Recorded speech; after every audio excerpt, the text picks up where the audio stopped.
Hello and welcome to day 2 of my 30-day YouTube posting challenge. Yesterday was obviously my first day and was an interesting learning experience. I think I tried quite a few different things at the same time and saw the results. But the more mistakes you make, the more you learn. So that's all good.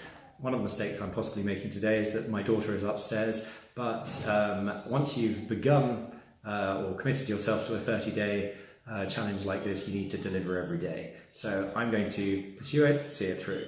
So key takeaways that I had from yesterday. One was that I was very, very unstructured. I was simply walking in the park and thought, right, let's do this. That's a good approach. It's good to do the 3, 2, 1, deliver, but I think it could have been slightly more structured. So that's one of the takeaways. The other thing is that when you run out of material, it's very easy simply to ramble. It's a good example of a negotiating technique where you can simply go silent and the person that you're speaking with ends up revealing more than they intended, or they end up just talking and continuing to speak longer than they had planned to do so. So that was a very interesting takeaway. In terms of what I wanted to cover today, I wanted to look at the idea of fluency. Now, I'm not talking about being fluent in a particular language, but I'm talking about being fluent in terms of what you're speaking about. So let's take any example.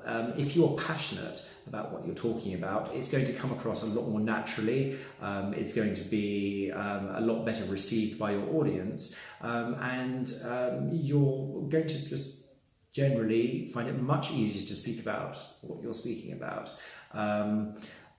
You need to have an underlying message in what you're saying, and if it doesn't come across that you believe in what you're speaking about, then people are going to tune out quite quickly. So I think this is quite an interesting area. One of the examples which I'd read, and I came across this concept, looks like I've just knocked the table, is that when you're, for example, singing, you can either go through the song or whatever you're doing, and you can complete the words, complete the song, or you can end up pouring your heart and soul into it, and you zone out of whatever it is that you might have been thinking about, or being distracted, or thinking, am I hitting the right note? You're simply singing. You're singing your heart out, and then you're going to come across with a fantastically delivered song. It's the same with anything that you do. It's the same in business, where when you take the focus away from the irrelevant things and you bring the focus 100% onto what you're trying to achieve, you will get the results.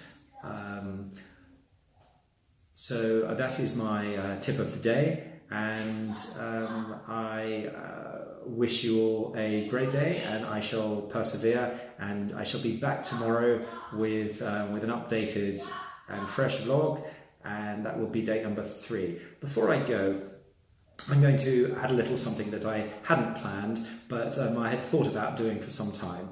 I've included in the background a piece of art. So this is a piece of street art from an artist called Sticks.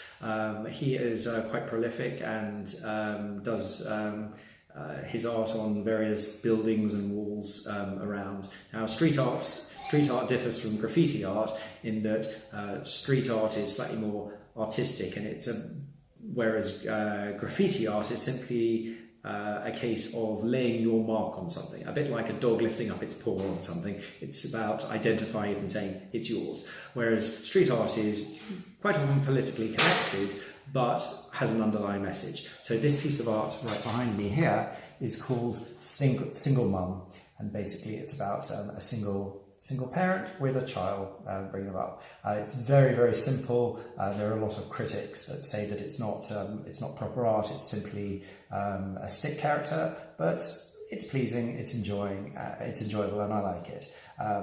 Please let me know if you've seen any of these pieces dotted around London or where it is that you live.